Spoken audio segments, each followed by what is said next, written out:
Muy buen día, sean todos bienvenidos a su espacio de educación financiera por la RS Online. ¿Qué les parece si vamos a nuestro tema del día de hoy? Se refiere a un manual para organizar las finanzas personales. Vamos a ver un poco de qué se trata. Y dice que la organización de las finanzas personales es una tarea que requiere tiempo, también metodología, como ya vimos en programas anteriores. No es solo anotar, sino que requiere un plan. Y por sobre todo paciencia también, por supuesto, dado que estamos obligados a seguir unos pasos sistémicos si realmente queremos tener una economía doméstica y familiar libre de sobresaltos, porque eso es lo que muchas veces nos altera, ¿verdad? A lo mejor me viene una notificación que estoy adeudando y me toma por sorpresa. ¿Cómo puede ser que me tome por sorpresa siendo que a lo mejor no tenía anotado? Puede ser a causa de eso. No tengo un presupuesto que me diga, bueno, el 29 de junio había sido, yo tenía que pagar mi impuesto inmobiliario o mi impuesto a la renta y todavía no lo hice. Entonces, para cualquier gestión muchas veces necesitamos el cumplimiento tributario.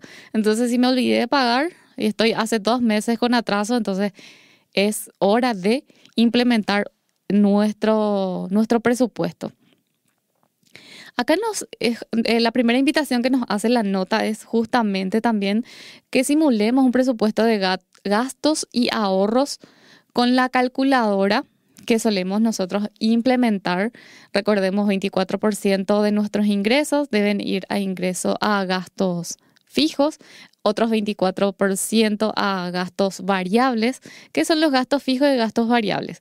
Los gastos fijos son aquellos que pagamos el mismo monto todos los meses, por ejemplo, el alquiler, la cuota ahora un poco, el seguro del auto, el seguro de la vivienda, la colegiatura de los niños, mi facultad, esos son fijos. Y los variables puede ser súper, farmacia, vestimenta, zapatos. Entonces, no excedernos en los gastos variables son los que muchas veces podemos ir ajustando de forma inmediata.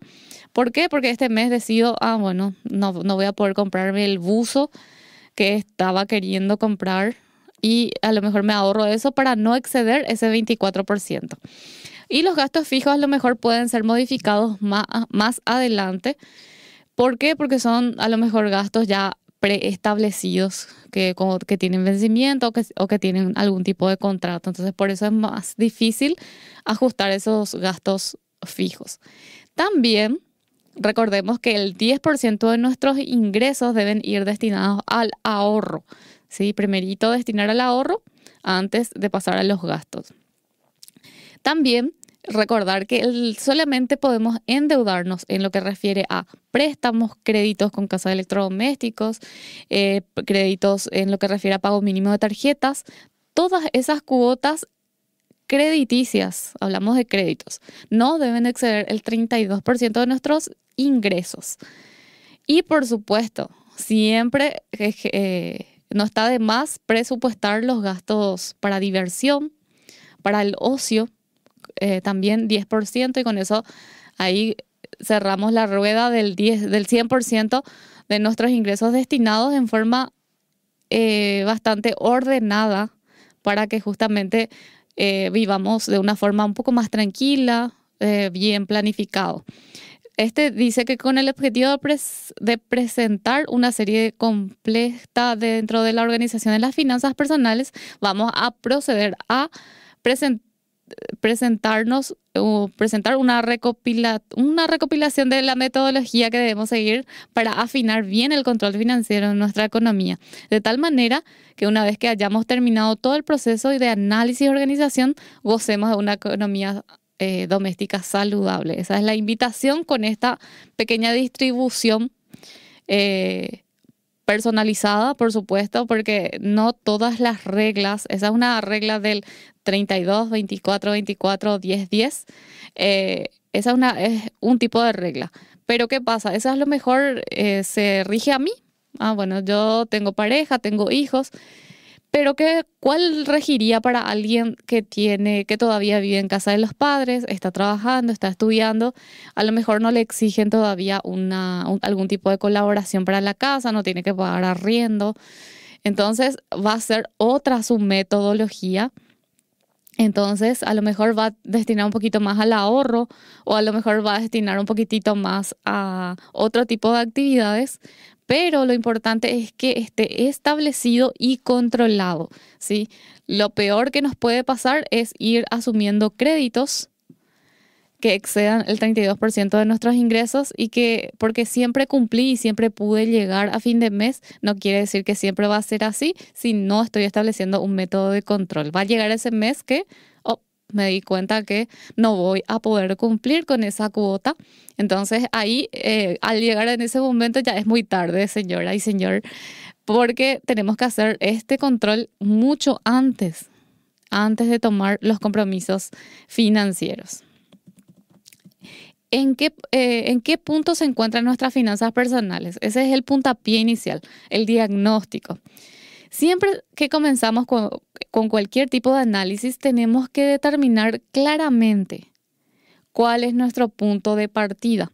En este caso, tenemos el punto de partida financiero consistente en elaborar un balance de nuestra situación económica. Entonces, esa distribución nos va a ayudar un poquitito a ver cómo estamos. Si estamos debiendo mensualmente más del 32% de nuestros ingresos, a lo mejor en gastos fijos tenemos mucho más de lo que es de lo que establece esa regla. Entonces, ahí ver nuestra balanza. ¿Estoy muy desfasado? ¿Estoy bien? ¿Tengo oportunidad de, a lo mejor, no estoy todavía dentro de esa distribución, no está, por ejemplo, lo que es el ahorro? Entonces ahí debo establecer y ajustar los demás gastos. Dice que este balance incluirá, al igual que los balances contables, cuáles son nuestros activos, incluyendo el ahorro, dinero y propiedades, y cuáles son nuestros pasivos, considerando como pasivos todas las deudas y pagos que tenemos que realizar.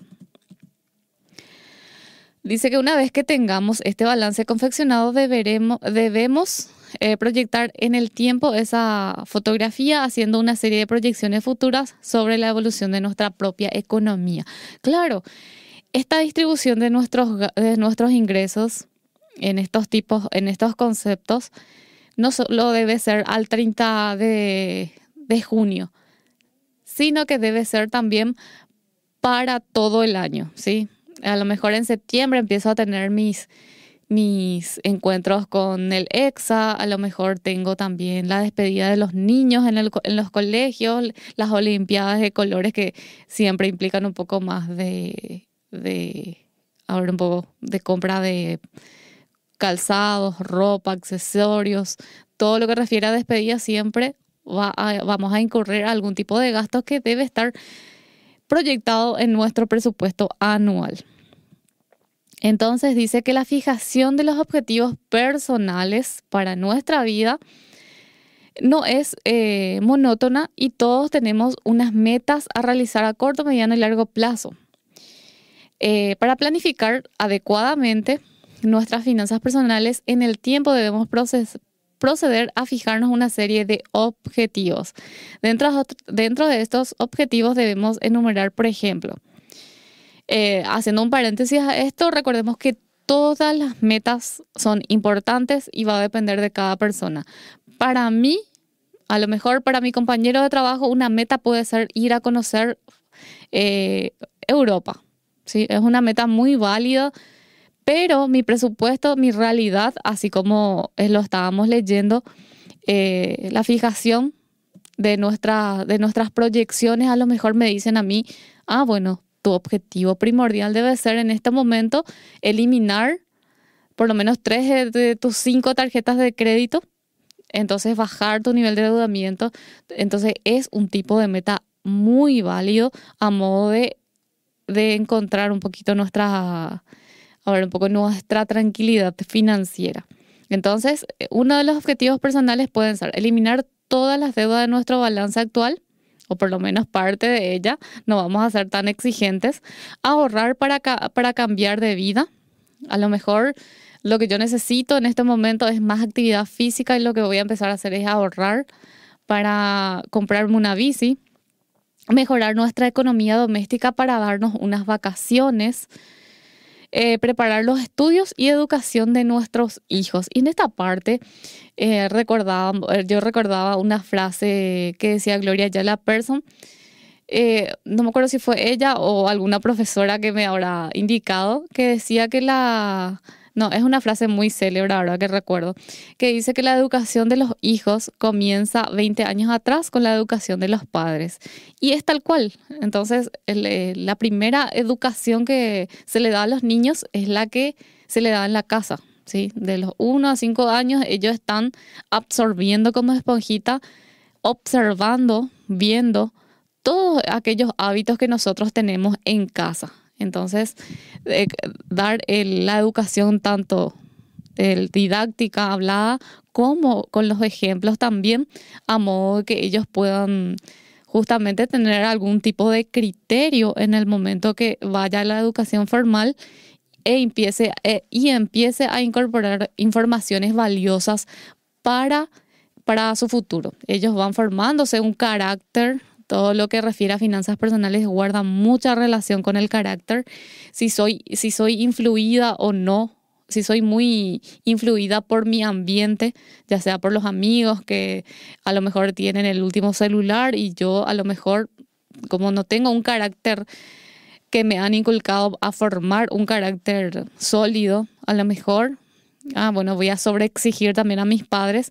¿Por qué? Porque soy influida por el ambiente en donde me estoy desarrollando. Entonces, inculcar una seguridad a los niños es más que importante al momento de que ellos puedan tomar sus propias decisiones y que, por sobre todo, sean acertados en relación a los ejemplos que le hemos inculcado. Recordando un poquitito cómo deben ser las metas, deben ser medibles. ¿Eso qué quiere decir? Tiene que tener un tiempo establecido. Tiene que ser retador. ¿Por qué tiene que ser retador? Porque no tiene que ser tan fácil, porque si no, cualquiera lo haría. Tiene que ser un poco retador igualmente dentro de las posibilidades para que no nos frustremos tan rápidamente cuando veamos que demasiado grande era nuestro objetivo, había sido. También tiene que ser medido monetariamente. ¿Sí? Si digo salir del sobreendeudamiento, tengo que ver el inventario de mis gastos, el inventario de mis deudas y ver un poquitito las diferentes estrategias para poder ir acabando con cada una de ellas sin tomar nuevos préstamos. Entonces, estos son algunos objetivos que son una cuestión muy personal, pero que deben ser siempre coherentes. Las metas que nos fijemos deben ser realistas, alcanzables, por supuesto, requieren una evaluación de riesgo y del sacrificio que nos va a requerir conseguir ambas cosas. En muchas ocasiones, fijar unos objetivos llevan aparejados una serie de riesgos inherentes al camino a seguir. Para conseguirlo.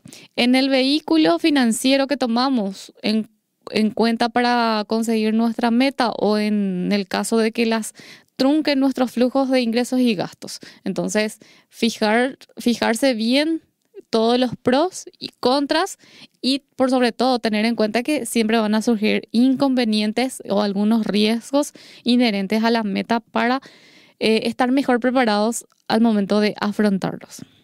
El riesgo financiero es un parámetro que se puede y se debe minimizar, pero nunca se puede desaparecer del todo.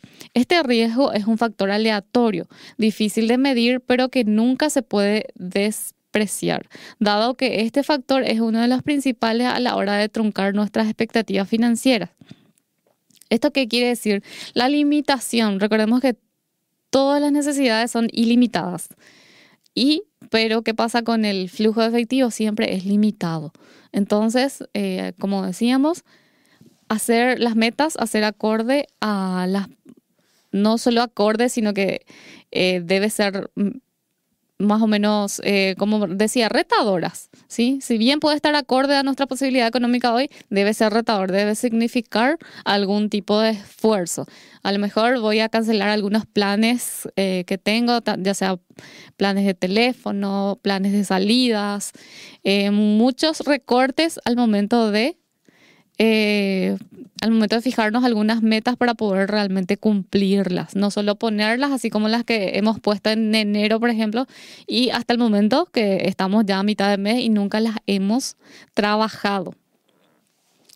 Dice que el camino para salir de las deudas en toda planificación, el exceso de deuda personal es justamente un lastre que va a impedir que podamos fijarnos unos objetivos claros y concisos e incluso que se vea limitada nuestra capacidad de decisión financiera. Salir de deudas personales debe ser uno de los primeros objetivos a llevar adelante y para este proceso podemos usar algunos de los siguientes métodos. Y entonces, mucha atención que tenemos 4 métodos para poder mencionarle. El primero de ellos dice que es la estrategia de bola de nieve. Consiste en eliminar primero las deudas que nos supongan un cargo mensual más pequeño. Esto es en el caso de que, bueno, en estos momentos yo me encuentro con la imposibilidad de poder cumplir con todas mis obligaciones. Entonces, la estrategia de bola de nieve es, si tengo 7 cuotitas de 70, 80, 90 mil guaraníes, entonces ir primero por esas cuotas pequeñitas y luego ir por las más grandes.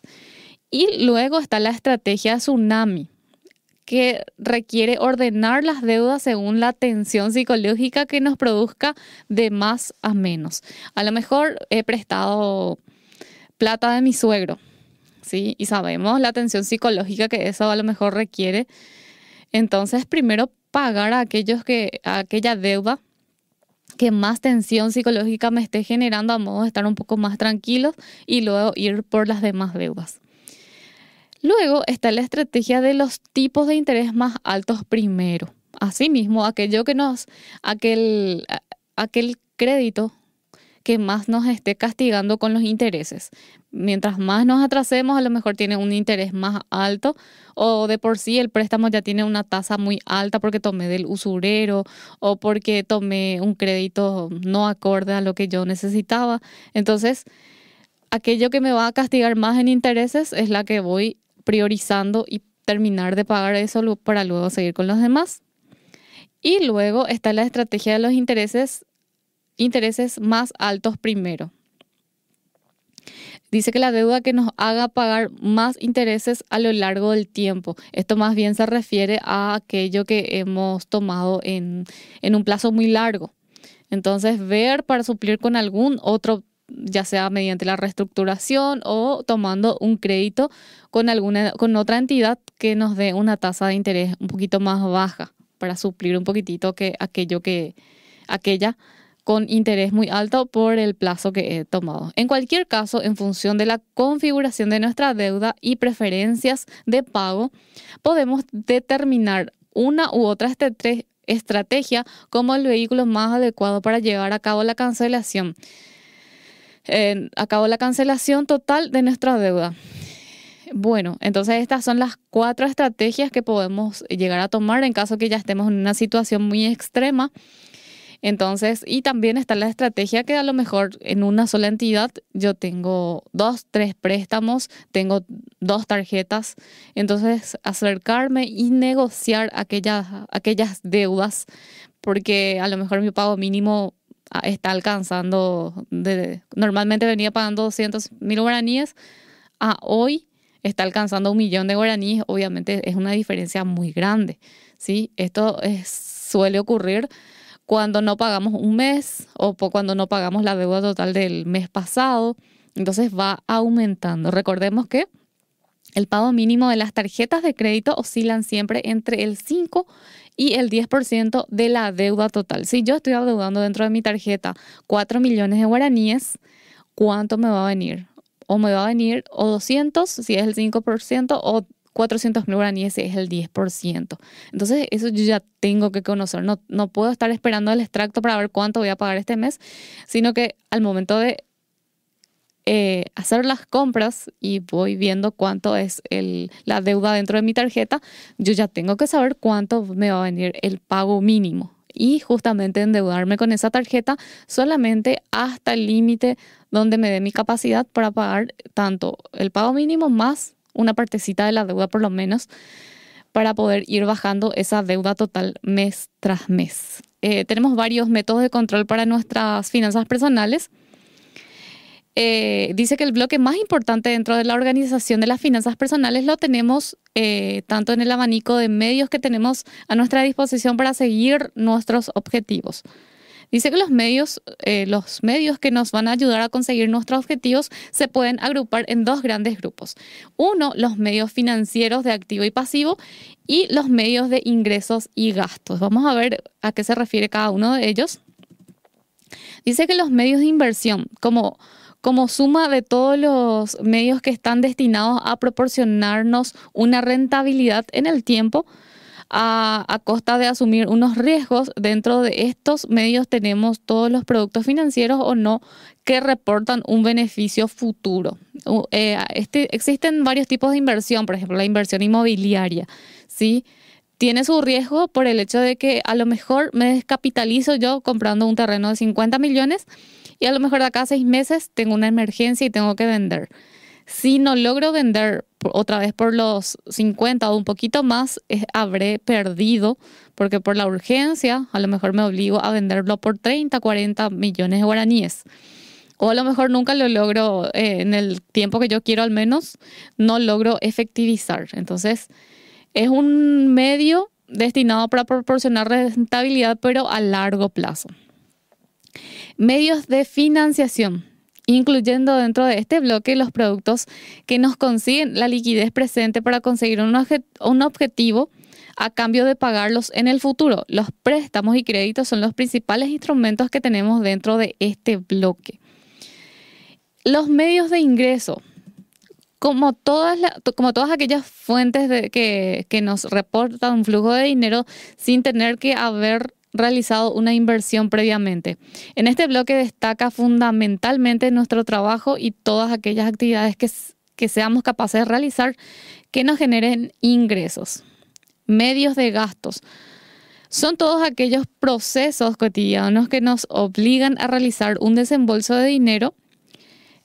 Nunca debemos pasar por alto el gastar es imprescindible y que para conseguir nuestros objetivos finales debemos seguir realizando una vida que requiere un flujo continuo de gastos. Entonces son un poquito a modo de conocer cuáles son estos medios que tenemos a nuestra disposición para conseguir nuestros objetivos, ¿sí? A través de la inversión, a través de un préstamo, ¿por qué no? Recordemos que el capital de trabajo que toman los emprendedores o los MIPYMES o las empresas mismas es un medio justamente viable, siempre y cuando que la ganancia que nos genera ese negocio sea mayor que la tasa de interés que hemos tomado por el préstamo. Entonces, si tomamos un préstamo del 15% y nuestro negocio nos genera una rentabilidad del 10%, entonces no es un negocio propiamente dicho, sino que a lo mejor estamos trabajando solamente para pagar los créditos. Entonces, por eso es tan importante hacerle ese estudio a la inversión que vamos a hacer, tanto inversión inmobiliaria, inversión económica, cuando plantamos un negocio y vemos un negocio de paletas y ver un poquitito el nivel de ganancia, primero ganancia y luego rentabilidad que vamos a obtener dentro de ese negocio, a modo de conocer si los métodos de financiación son o no viables para ese negocio. Bueno, todos estos medios demuestran como herramienta a nuestro alcance que debemos utilizarlo, y el control periódico es elemental. Imaginemos que yo quiero comprar una casa, pero tengo 7 deudas de menor cuantía. Obviamente, la estrategia de salir de deudas es en primer lugar. A posteriori, comprar una casa recurriendo a una hipoteca no tiene que parecernos una estrategia equivocada. Es más, sería la planificación financiera más coherente a llevar a cabo. Vamos a ver por qué nos dice esto. Dentro de la planificación de las finanzas personales y la estrategia doméstica, se suelen cometer dos errores contrapuestos una vez que estemos inmersos en el desarrollo de nuestra economía doméstica. Obsesión con la situación financiera, creando una especie de estrés o psicosis de control que no conduce a ningún sitio. Creo que muy pocas personas tienen esta situación. Y por el otro, dejadez en el seguimiento de nuestra planificación financiera. Entonces, No caer en ninguno de los extremos. Ambos casos son dos extremos y como siempre el punto medio se encuentra la virtud, es decir, nuestra situación financiera requiere un control periódico, seguimiento continuo a través del presupuesto y también hacer nuestro balance personal, balance de todos nuestros activos, pasivos y ver cuánto es nuestro patrimonio neto en forma anual. Entonces, esta es la invitación que tenemos para el día de hoy a modo de establecer un pequeño manual para el seguimiento de nuestras finanzas, o más bien para organizar nuestras finanzas. Entonces la invitación está hecha. Espero que lo puedan aprovechar y utilizar a modo de que todos en algún momento tengamos una estabilidad financiera sana y por sobre todo que nos permita una libertad de poder tener unas elecciones propias y que no estemos justamente dependiendo de otras personas u otras entidades que tenga que estar recurriendo. Entonces, esta es la invitación. Espero que les sea útil y deseándoles un excelente fin de semana. Nos despedimos y nos vemos la próxima semana. Chao, chao.